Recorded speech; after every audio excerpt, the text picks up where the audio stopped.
नवी दिल्लीत आंदोलन करणाऱ्या कॉकरोच जनता पार्टी आणि केंद्र सरकार यांच्यातली चर्चेची दुसरी फेरी आज कॉन्स्टिट्यूशन क्लबमध्ये झाली। या बैठकीत सरकारच्या वतीनं केंद्रीय आरोग्य मंत्री जे.पी. नड्डा आणि केंद्रीय मंत्री जितेंद्र सिंह तर CJPचे मुख्य प्रवक्ते सौरव दास आणि राष्ट्रीय प्रवक्ते आशुतोष रांका यांनी चर्चा केली। अत्यंत सौहार्दपूर्ण वातावरणात ही बैठक जवळपास 2 तास चालली। आंदोलक प्रतिनिधींनी या बैठकीत 3 मुख्य मागण्या आणि परीक्षांबाबत 5 सुधारणांविषयक सूचना मांडल्या। उद्या दुपारी पुन्हा भेटून सरकारमध्ये झालेल्या चर्चेबाबत शिष्टमंडळाला माहिती देण्यात येईल असं बैठकीनंतर नड्डा यांनी माध्यमांशी बोलताना सांगितलं।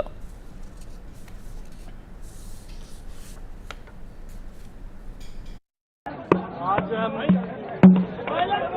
आंदोलनकारी लोगों के विषयों पर चर्चा करने के लिए यहाँ आए थे।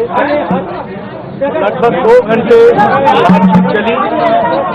सरकार की ओर से मैं और मेरे साथ भारत सरकार के मंत्री जितेंद्र सिंह जी बातचीत में शामिल हुए।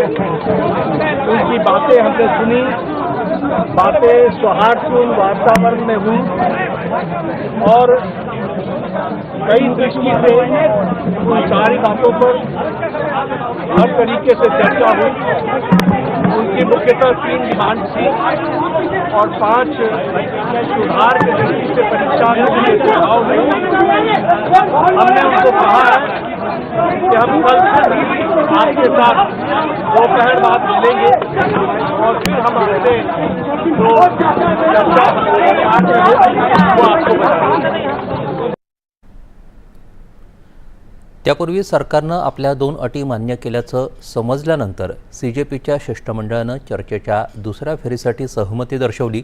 या अटींमध्ये शांततापूर्ण आंदोलन करणाऱ्यांविरुद्ध कोणतीही कायदेशीर कारवाई न करणं आणि अलीकडील परीक्षांमधील अनियमिततेमुळे बाधित झालेल्या विद्यार्थ्यांच्या कुटुंबियांना योग्य नुकसान भरपाई देणं यांचा समावेश आहे।